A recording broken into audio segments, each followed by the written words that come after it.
Welcome to Acharyashri academy. మనము Indian economy అలానే Indian పాలిటీకి సంబంధించిన క్లాసెస్ స్టార్ట్ చేసామండి. వాటికి సంబంధించిన వీడియోస్ మీకు యూట్యూబ్లో అప్లోడ్ అవుతూ ఉన్నాయి. వాటిని చూడండి, మా ఛానల్ని సబ్స్క్రైబ్ చేసుకోండి. ఇవాళ మన టాపిక్ వచ్చేటప్పటికండి ఇండియన్ ఎకానమీలో నేషనల్ ఇన్కమ్. ఫస్ట్ క్లాస్లో వచ్చేటప్పటికండి బేసిక్ కాన్సెప్ట్స్ చెప్పుకున్నాం. సెకండ్ క్లాస్లో వచ్చేటప్పటికి ఎకనామిక్ గ్రోత్ అలానే ఎకనామిక్ డెవలప్మెంట్. థర్డ్ క్లాస్లో వచ్చేటప్పటికి ఇండికేటర్స్ చెప్పుకున్నామండి. సో దాని కంటిన్యూషన్ ఇండికేటర్స్ వచ్చేటప్పటికి national income. So national income అంటే దాని definition: the total money value of goods and services produced over a period of 1 year. ఒక సంవత్సర కాలంలో వస్తు సేవలు ఎన్ని ఉత్పత్తి అయినాయి, వాటిని అమ్మటం ద్వారా వచ్చిన డబ్బులు ఎంత అనేది క్యాలిక్యులేట్ చేస్తేనే నేషనల్ ఇన్కమ్ అంటాం. So, over a period of 1 year, the total money value of goods and services produced is called national income. ఇండియాలో నేషనల్ ఇన్కమ్ అనేది ఎవరు క్యాలిక్యులేట్ చేస్తారు? ఎవరు చేస్తారండి? సిఎస్ఓ అంటే central statistical organisation of India. ఇది ఎప్పుడు ఎస్టాబ్లిష్ చేశారు అంటే మళ్ళీ 1951. తర్వాత దీనికి సంబంధించిన టోటల్, ఇప్పుడు ఈ దానికి సంబంధించి డేటా కావాలి అనుకోండి, శాంపుల్ అనేది అంతా పట్టుకురావాలి కదండి. మొత్తం త్రూఅవుట్ ఇండియా కానీ ఎవరెక్కడ మనకు శాంపుల్ అనేది డేటా రావాలి అంటే ఎవరు కలెక్ట్ చేస్తారంటే కనుక NSSO, national sample survey organisation of India. ఓకేనండి. ఇది ఎప్పుడు అంటే కనుక 1950. ఈ సిఎస్ఓ అనేది కూడా 1949లో ఎస్టాబ్లిష్ అయిందండి. కానీ దాని పేరు మార్చి మనకి central statistical organisation of India అని చెప్పేసి 1951లో వచ్చింది. సో అండి, national sample survey organisation of India వాళ్ళేమో మొత్తం త్రూ అవుట్ ఇండియాలో మనకి శాంపుల్ డేటా పట్టుకొస్తారు. ఆ పట్టుకొచ్చిన డేటాని ఎవరు ఈ అన్నిటికీ సంబంధించిన స్టాటిస్టిక్స్ అనేవి తీస్తారు అంటే కనుక సిఎస్ఓ వాళ్ళు. ఈ రెండు డిపార్ట్మెంట్స్ ఏ మినిస్ట్రీ కింద వర్క్ చేస్తాయి అంటే కనుక ministry of statistical and programme implementation of India. ఓకేనండి. ఈ మినిస్ట్రీ కింద వర్క్ చేస్తాయి. అంటే MOSPI ఈ మినిస్ట్రీ అండి. గుర్తుపెట్టుకోండి, బిట్స్లో మనకి ఇది జనరల్గా అడుగుతూ ఉంటారండి. ఈ రెండు డిపార్ట్మెంట్స్ ఏ మినిస్ట్రీ కింద ఉన్నాయి అంటే మనం జనరల్గా ఏమనుకుంటామంటే ఇది ఫైనాన్స్ రిలేటెడ్ కాబట్టి ఎప్పుడైనా బిట్ అడిగినప్పుడు మనం మినిస్ట్రీ ఆఫ్ ఫైనాన్స్ అంటామండి. కానీ ఇది గుర్తుపెట్టుకోండి. ఓకేనా అండి. సో నెక్స్ట్ వీళ్ళు క్యాలిక్యులేట్ చేశారు. బాగానే ఉంది.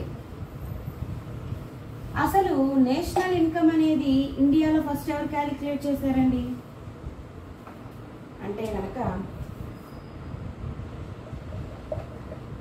NI క్యాలిక్యులేటెడ్ ఫస్ట్ బై ఎవరిని? దాదాబాయ్ నౌరోజీ. ఓకేనా అండి. దాదాబాయ్ నౌరోజీ గారు ఫస్ట్ క్యాలిక్యులేట్ చేయడం జరిగింది. ఈయన ఒక బుక్ రాశారండి. అది ఎప్పుడు అంటే కనుక ఈయన 1868-69 మధ్యలో బుక్ రాశారు, poverty and un-British rule in India. ఓకేనండి. ఈ పుస్తకంలో ఈయన నేషనల్ ఇన్కమ్ ఏమో 360 crores కింద, పర్ క్యాపిటా ఇన్కమ్ ఏమో 20 rupees కింద క్యాలిక్యులేట్ చేశారండి.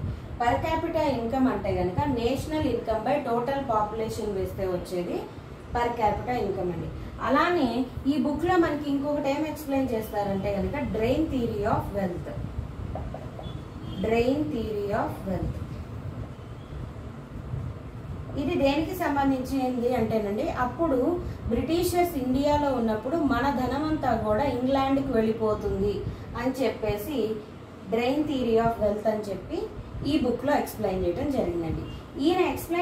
ఈయన క్యాలిక్యులేట్ చేసిన పద్ధతి ఏదైతే ఉందో అది అన్సైంటిఫికల్ వే. ఓకేనా అండి, ఒక పర్టికులర్ వే అనేది లేదనమాట. నెక్స్ట్ అండి, సైంటిఫికల్ వేగా తర్వాత కూడా చాలా మంది క్యాలిక్యులేట్ చేస్తూ వచ్చారు. బట్ కానీ సైంటిఫికల్ వేలో ఎవరు క్యాలిక్యులేట్ చేశారు అంటే కనుక వికేఆర్వి రావ్. ఈయన 1931-32 మధ్యలో క్యాలిక్యులేట్ చేశారండి. 1931-32 మధ్యలో సైంటిఫికల్ వేలో ఎవరు క్యాలిక్యులేట్ చేశారు? National income by VKRV Rao అండి. సో ఈయన క్యాలిక్యులేట్ చేసినప్పుడు నేషనల్ ఇన్కమ్ ఎంత ఉందంటే కనుక 1689 crores. అలానే per capital income around 62 rupees అనేది ఉండటం జరిగిందండి. తర్వాత మనకి ఇండిపెండెన్స్ వచ్చిన తర్వాత ఏం చేశారు అంటే 1949లో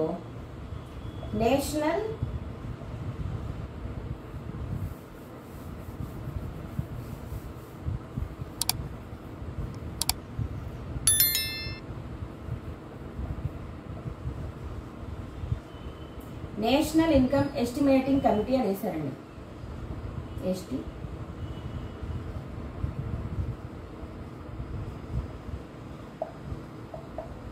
ఈ కమిటీకి హెడ్గా ఎవరున్నారు అంటే కనుక పిసి మెహల్ నోబిస్. ఈయన హెడ్ అండి. ఈయన కింద వచ్చేటప్పటికి మెంబర్స్ ఎవరున్నారు అంటే కనుక వికేఆర్వి రావ్, అలానే డిఆర్ గాడ్గిల్ అండి. ఈ పిసి మెహల్ నోబిస్ ఎవరు అంటేనండి మన ఇండియాలో ఫాదర్ ఆఫ్ ఇండియన్ స్టాటిస్టిక్స్ ఎవరు అంటే కనుక ఈయనేనండి. ఫాదర్ ఆఫ్ ఇండియన్ స్టాటిస్టిక్స్ అని చెప్పేసి అంటారు. ఈయన పేరు మీద మనకి స్టాటిస్టికల్ డే అనేది, నేషనల్ స్టాటిస్టికల్ డే అనేది సెలబ్రేట్ చేస్తారు. జూన్ 29th సెలబ్రేట్ చేస్తారండి. ఓకేనా, ఇది టోటల్గా నేషనల్ ఇన్కమ్ గురించి అండి. నెక్స్ట్ తర్వాత మనము దీంట్లో తెలుసుకోవాల్సిన ఇంపార్టెంట్ టర్మ్స్ ఏంటి?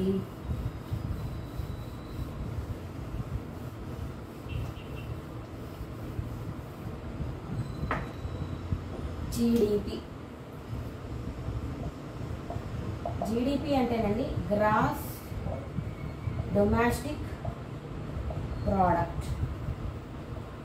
ఓకేనా అండి, గ్రాస్ డొమెస్టిక్ ప్రోడక్ట్. ఈ గ్రాస్ డొమెస్టిక్ ప్రోడక్ట్ అండి దీన్ని ఏమంటారు అంటే ఇంకా డెఫినేషన్ వచ్చేటప్పటికి the total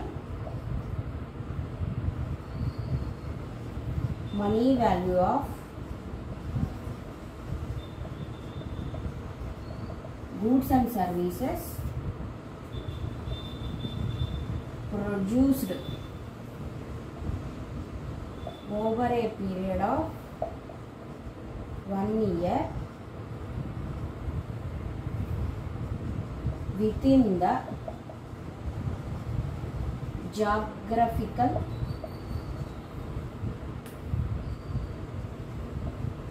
area of the country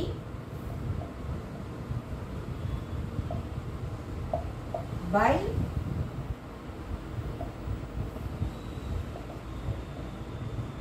citizens plus others. ఓకేనా అండి, ఇది మేజర్గా ఇక్కడ చూడాల్సిందండి.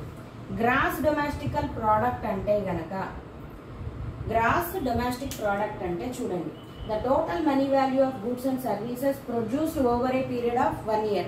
అంటే ఇది నేషనల్ ఇన్కమేనండి ఇక్కడ దాకా. సో ఇక్కడి నుంచి ఏంటి అంటే కనుక with in the geographical area of the country. ఇప్పుడు దీనికి చూడండి, ఇది ఒక కంట్రీ అనుకుందాం, అది ఇండియా అని అనుకోండి, పాకిస్తాన్ అనుకోండి, చైనా అనుకోండి, అమెరికా అనుకోండి, ఏదైనా సరే. ప్రస్తుతానికి ఇది మన ఇండియా అనుకుందాం. ఇండియాలో వచ్చేటప్పటికి ప్రస్తుతానికి సిటిజన్స్గా మనము ఉంటాము, ప్లస్ అదర్స్ కూడా ఉంటారు కదండి. అదర్ దేశం యొక్క అదర్ కంట్రీస్ యొక్క సిటిజన్స్ కూడా ఉంటారు. సో వాళ్ళని అదర్స్ అందాం. సో ఇండియా యొక్క జాగ్రఫికల్ ఏరియాలో ఈ సిటిజన్స్ ప్లస్ అదర్స్ ఏవైతే ప్రొడ్యూస్ చేస్తారో దాన్ని గ్రాస్ డొమెస్టిక్ ప్రోడక్ట్ అంటం జరుగుతుందండి. అదే నెక్స్ట్ వచ్చేటప్పటికి నేషనల్స్ వస్తుందండి, అది జిఎన్పి గురించి అప్పుడు చెప్తాను. సో దీన్ని క్యాలిక్యులేషన్ చేసుకునేటప్పుడు మనము ఏమేమి ఈక్వేషన్ తీసుకోవాలో చూడండి. Formula GDP equal to C plus I plus G plus R X minus.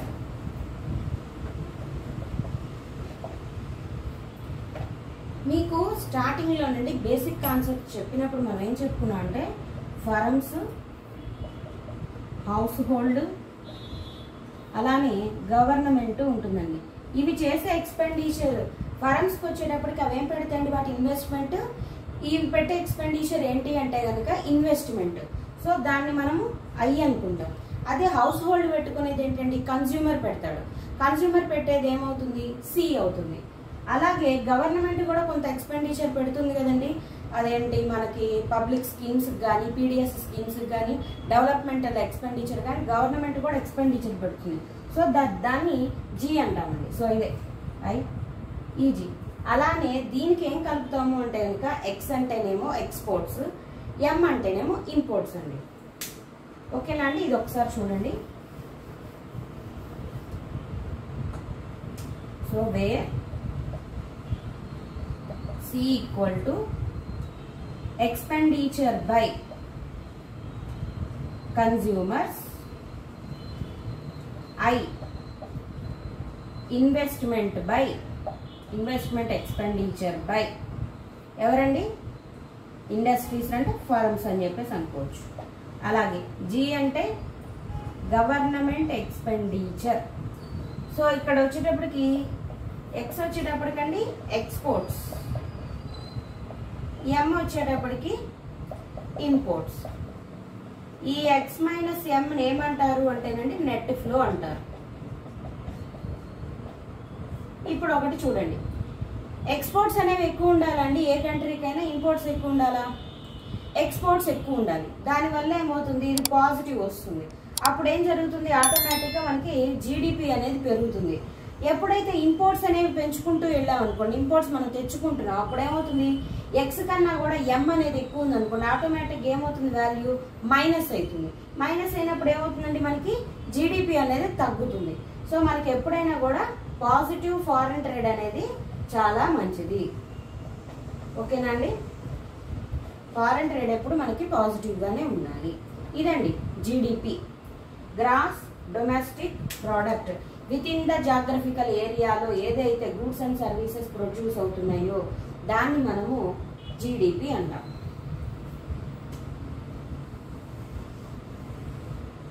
ఓకేనా అండి, నెక్స్ట్ చూద్దాం.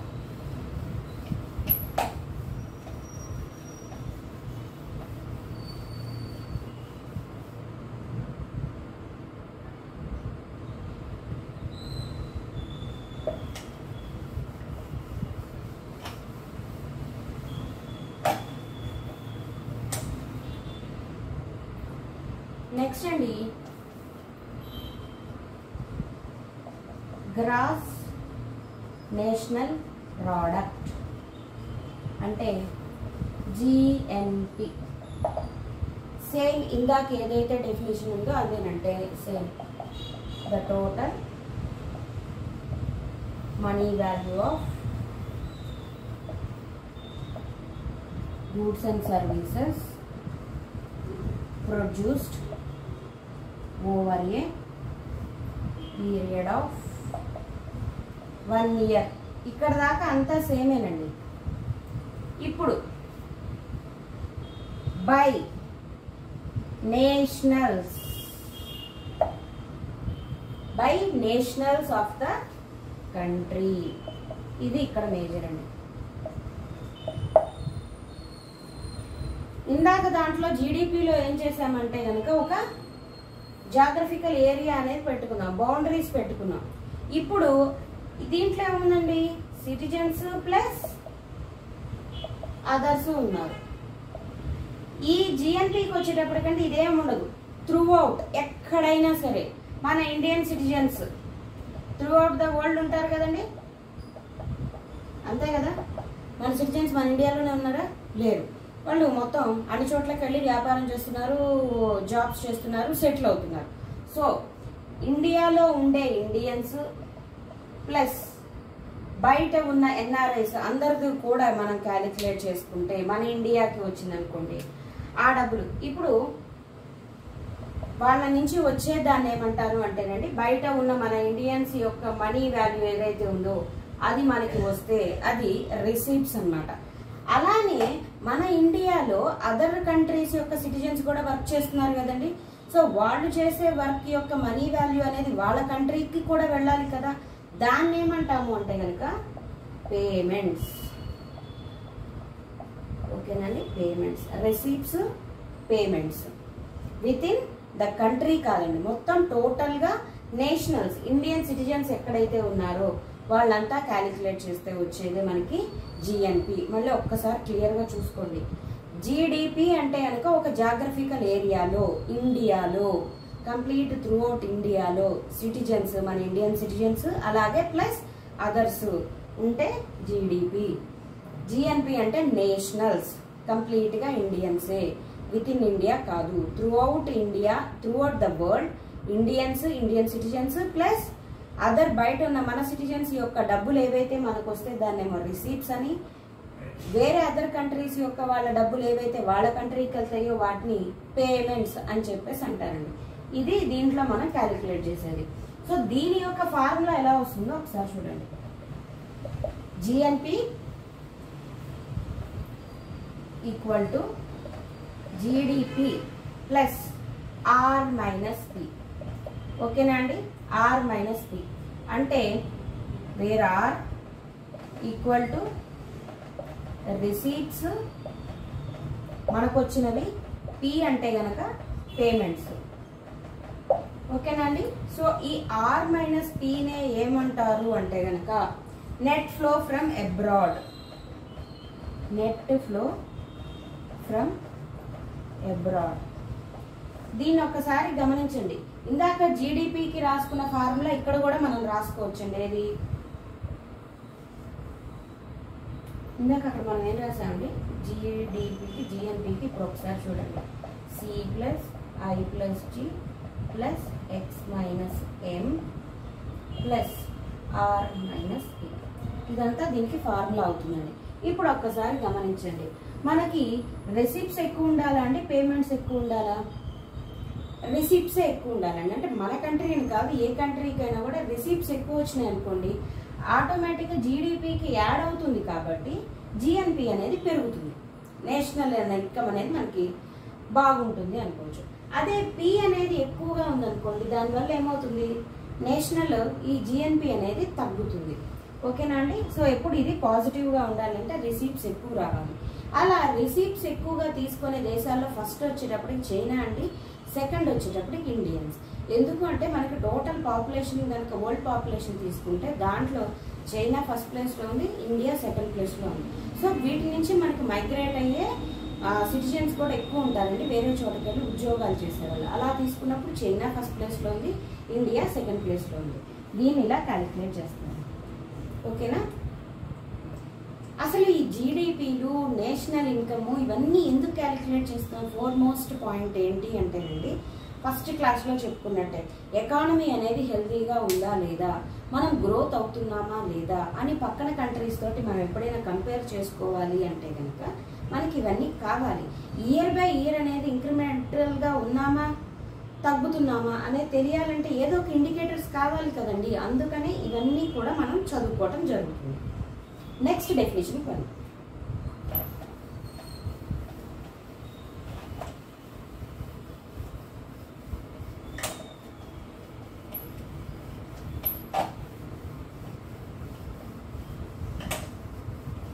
Next వచ్చేటప్పటికండి depreciation.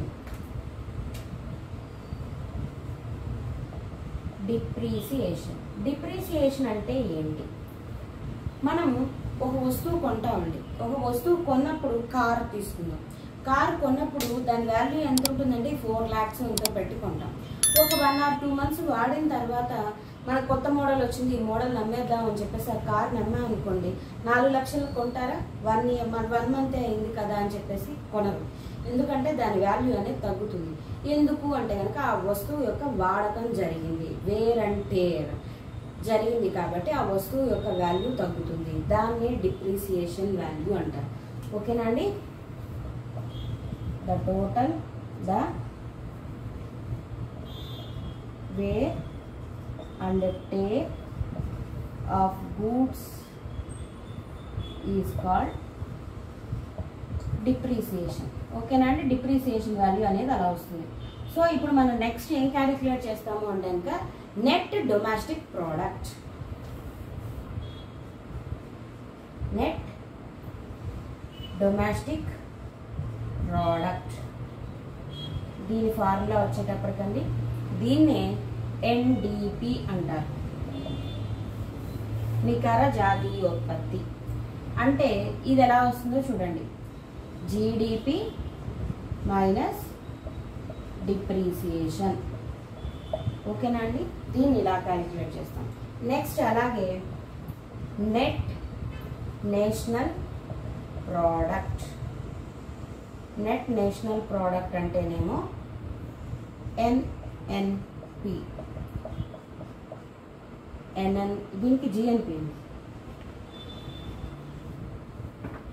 GNP minus depreciation. దీన్ని ఇలా క్యాలిక్యులేట్ చేస్తామండి. నెక్స్ట్ వచ్చేటప్పటికి మనకు మేజర్గా ఇంకో క్యాలిక్యులేషన్ ఏంటంటే నేషనల్ ఇన్కమ్. నేషనల్ ఇన్కమ్కి క్యాలిక్యులేషన్ ఎలా వస్తుందంటే కనుక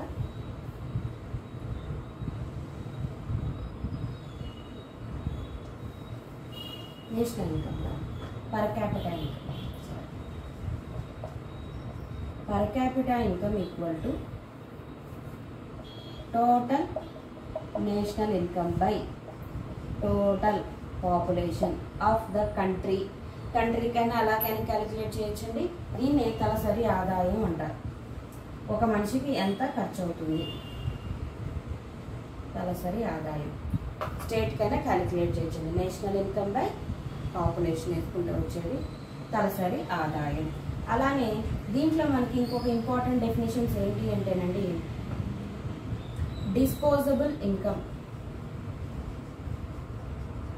ఇది వచ్చేటప్పటికి personal income, personal earned income minus unearned income. ఆర్జించని తీసేస్తే కనుక ఏదైతే ఉంటుందో పర్సనల్ ఇన్కమ్ మొత్తం ఇచ్చిన తర్వాత దాంట్లో మనకి అవసరాలు ఏదైతే ఆర్జించని ఉంటుందో అవన్నీ తీసేస్తామో దాని నుంచి వచ్చేదే డిస్పోజబుల్ ఇన్కమ్ అండి. ఈ డిస్పోజబుల్ ఇన్కమే మనం కంప్లీట్గా యూజ్ చేసుకునే ఇన్కమ్ అన్నమాట. ఓకేనండి? ఇది. సో నెక్స్ట్ చూద్దామండి. నేషనల్ ఇన్కమ్ అనేది ఇంకొక రకంగా కూడా ఉంటాయి. టాపిక్స్ ఏంటి అంటే కనుక base year, nominal income, real income ఇలాంటివి ఉంటాయి. అవి ఒకసారి చూద్దాం.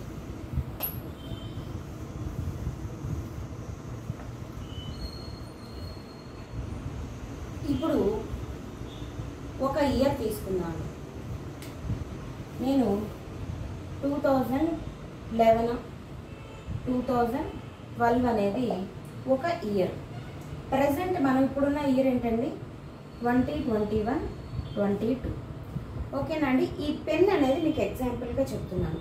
ఈ పెన్ అనేది ఇక్కడండి ఈ టైంలో క్వాంటిటీస్ చూడండి, ఇక్కడ క్వాంటిటీస్ ఇక్కడ వచ్చేటప్పటికి ఒక 10 ప్రొడ్యూస్ అయినాయండి, ఇక్కడ వచ్చేటప్పటికి 10 ప్రొడ్యూస్ అయ్యాయి.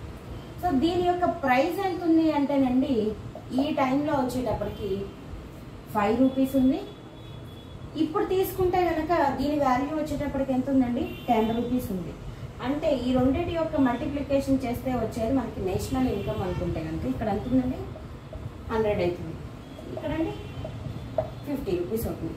కానీ క్వాంటిటీస్ ఒకటే కదండి పెరిగింది. సో కానీ ఇక్కడ ఏమవుతుంది మార్పు జరిగింది ఈ వాల్యూ క్యాలిక్యులేషన్లో. అంటే దీన్ని ఏమంటాము అంటేనండి కరెంట్ ఇయర్ అంటారు. ఇదేమంటారంటే బేస్ ఇయర్ అంటామండి. ఒక ఇయర్ అనేది ఫిక్స్ చేసుకుంటాం. ఆ ఇయర్లో ప్రతి వస్తువుకి కొంత రేట్ అనేది ఉంటుంది. ఈ క్వాంటిటీస్ అనేవి పెరుగుతూ ఉన్నాయనుకోండి, కరెంట్ ఇయర్తో పోల్చుకుంటేనేమో ఇలా ఇన్కమ్ అనేది ఒక రకంగా కనపడుతుంది, ప్రైస్ అనేది ఫ్లక్చుయేషన్ ఉంటుంది. కానీ అదే బేస్ ఇయర్ తోటి క్యాలిక్యులేట్ చేసుకున్నామండి, ఫ్లక్చుయేషన్స్ మనకి రాదు. So base year, current year, so ఇక్కడ నుంచి ఇక్కడ వచ్చే వాల్యూస్ ఎలా ఉంటాయండి, ఫ్లక్చుయేటింగ్. అంటే ఇక్కడ వచ్చేవన్నీ కూడా market prices, market price. Base year దగ్గర వచ్చేవన్నీ కూడా కాన్స్టాంట్ ప్రైజెస్. ఓకేనా అండి. ఇక్కడ వచ్చే ఇన్కమ్ ఏమంటాము అంటే కనుక నామినల్ ఇన్కమ్. ఇక్కడ వచ్చేదంతా ఏమంటారంటే అండి రియల్ ఇన్కమ్. ఓకేనా అండి. ఇంకొక ఎగ్జాంపుల్ కూడా చెప్తాను, ఇంకొకసారి చూద్దాం. ఇవే పెన్నులు ఇక్కడ వచ్చేటప్పటికండి 50 ప్రొడ్యూస్ అయ్యాయి. అప్పుడున్న వాల్యూ వచ్చేటప్పటికండి 10 రూపీస్ ఉంది, అంటే 500 రూపీస్ వచ్చిందండి. ఓకేనా. సో ఇదే ఇయర్లో మనకి ఇక్కడ క్వాంటిటీ వచ్చేటప్పటికి 50 ప్రొడ్యూస్ అయినాయి. కానీ present current market value rate కదా, ఇది 20 ఉందండి. అప్పుడు ఎంత అవుతుంది, 1000 రూపీస్ వచ్చింది. ఇలా ప్రతి వస్తువుకి మారుతూ ఉంటాయి కాబట్టి ఫ్లక్చుయేషన్స్ రాకుండా అసలు ఎంత వాల్యూ ఉంది, గూడ్స్ ఎక్కువ ప్రొడ్యూస్ అవుతున్నా కూడా మార్కెట్ వాల్యూ కాకుండా ఫిక్స్డ్గా ఎంత ఉన్నాయని క్యాలిక్యులేట్ చేయడానికి దీన్ని యూజ్ చేస్తారు. సో మనకి స్టార్టింగ్ 1948-49 అనేది ఒక బేస్ ఇయర్ తీసుకున్నారండి. ప్రెసెంట్ ఇండియాలో బేస్ ఇయర్ ఏది అంటే కనుక 2011-12 అనేది బేస్ ఇయర్. బేస్ ఇయర్ దగ్గర వచ్చే వాల్యూస్ ఏవైతే ఉంటాయో వాటిని కాన్స్టాంట్ ప్రైజెస్ అని చెప్పేసి, తర్వాత వాటి నుంచి వచ్చే ఇన్కమ్ ఏదైతే ఉంటుందో అది రియల్ ఇన్కమ్ అని, అలానే ప్రెసెంట్ ఏదైతే రన్ అవుతుంటుందో దాని కరెంట్ ఇయర్, దాని నుంచి వచ్చే వాల్యూస్ మార్కెట్ ప్రైజెస్, ఇన్కమ్ వచ్చేటప్పటికి నామినల్ ఇన్కమ్ అని చెప్పేసి అంటారండి. ఓకేనా అండి.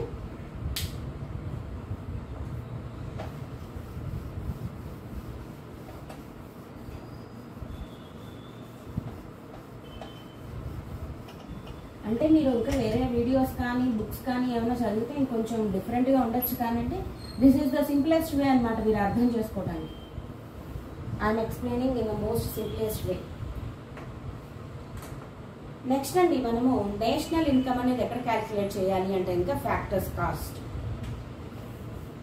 NNP at factor cost is equal to FC అంటే ఫ్యాక్టర్ కాస్ట్ అండి. NNP at market price minus indirect taxes plus subsidies. ఓకేనా అండి. ఒకసారి చూడండి, ఒక వస్తువు యొక్క వాల్యూ అసలు ఎంత పడింది అనేది తెలియాలి అంటే ఫ్యాక్టర్స్ కాస్ట్ దగ్గర అంటే market price NNP at market price minus indirect taxes plus subsidies. అంటే ఒకసారి చూద్దామండి, మీకు ఫ్యాక్టర్స్ ఆఫ్ ప్రొడక్షన్ అని చెప్పేసి చెప్పానండి. ఫ్యాక్టర్స్ ఆఫ్ ప్రొడక్షన్ అంటే ఏం చెప్పుకున్నాము, ల్యాండ్, లేబర్, అదే కదండి, ల్యాండ్, లేబర్, అలానే క్యాపిటల్, ఆర్గనైజేషన్, ఇవన్నీ ఉన్నాయి కదండి. సో వీటన్నిటికీ ఎంత ఖర్చు పెట్టాడు అనే దాని దగ్గర మనం క్యాలిక్యులేట్ చేస్తామండి. ఇక్కడ కొంత పెట్టుబడి అనేది పెడతాడు కదా, సో దానికి మార్కెట్ ప్రైస్ ఈ వస్తువే ఉందండి, ఈ వస్తువుకి సంబంధించి 20 రూపాయలు ఉందండి పెన్ను దానికి. సో ఈ పెన్నుకి మొదటి నుంచి ఇక్కడ నుంచి మనం లేబరు తీసుకొచ్చి ముడి సరుకు తీసుకొచ్చి రా మెటీరియల్ అంతా పెట్టుకొని మనం ఈ వస్తువు తయారు చేసేంత వరకు కూడా కొంత గవర్నమెంట్ నుంచి ట్యాక్సెస్ అనేవి పడతాయి. సో ఆ ట్యాక్సెస్ అంతా కూడా ఒక 10 రూపీస్ అనుకున్నాండి. అవన్నీ పోయినాయి.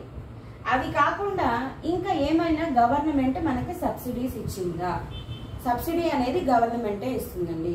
సో కొన్ని ప్రోడక్ట్స్ని ఎంకరేజ్ చేయడానికి కానీ లేకపోతే మనం పెట్టుకునే ఫరమ్స్ యొక్క స్లాబ్ రేట్స్ కానీ వాటిని కన్సిడర్ చేసుకొని మనకి సబ్సిడీస్ వచ్చాయనుకోండి, అవి ఒక 2 రూపీస్ వచ్చింది అనుకోండి, అప్పుడు తీసేస్తే ఎంత వచ్చిందండి, 10 + 2. ఈ వస్తువు తయారు చేయడానికి ఫ్యాక్టర్ కాస్ట్ ఎంత పడింది అంటే కనుక 12 రూపీస్ పడింది. ఓకేనా. అదే మార్కెట్ వాల్యూలో మళ్ళీ మనం క్యాలిక్యులేట్ చేసుకుంటే 20 రూపీస్ వస్తుంది. అంటే చూడండి, NNP net market value factor cost plus indirect taxes minus subsidies. ఓకేనా అండి, ఇది ఇలా క్యాలిక్యులేట్ చేయడం జరుగుతుంది. ఇది మోస్ట్ ఇంపార్టెంట్ ఫార్ములా అండి, చాలా వాటిల్లో చాలాసార్లు మనం అడిగారు. ఓకేనా అండి, ఇంపార్టెంట్. ఇలా నేషనల్ ఇన్కమ్ అనేది డిఫరెంట్ వేస్లో మనం క్యాలిక్యులేట్ చేసుకుంటూ వెళ్తామండి. సో నేషనల్ ఇన్కమ్ అనేది ఇంకా క్యాలిక్యులేట్ చేయడానికి ఏమైనా మెథడ్స్ ఉన్నాయా, ఇండియాలో మనం ఇంప్లిమెంట్ చేస్తున్న మెథడ్స్ ఏంటి? ఒకటి వచ్చేటప్పటికండి production method, income method, expenditure method.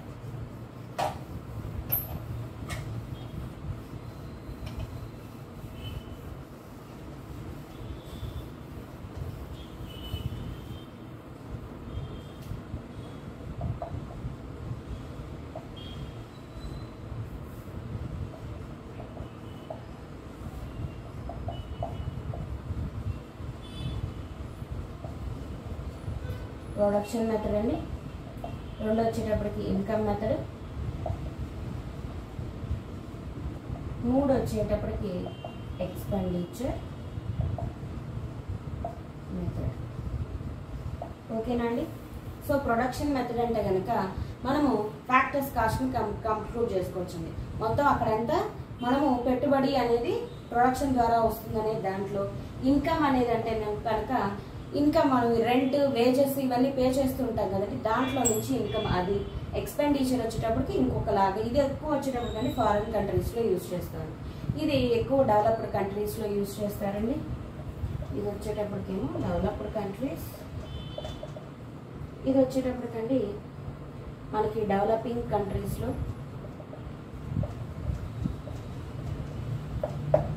ఓకేనా అండి.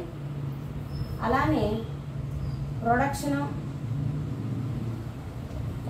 ఇన్కమ్ వచ్చేటప్పటికండి దేంట్లో యూజ్ చేస్తాము అంటే కనుక అగ్రికల్చరల్ సెక్టార్లో యూజ్ చేస్తాము. అగ్రికల్చరల్ ప్లస్ ఇండస్ట్రియల్ సెక్టార్లో ఎక్కువ కనపడుతుంది.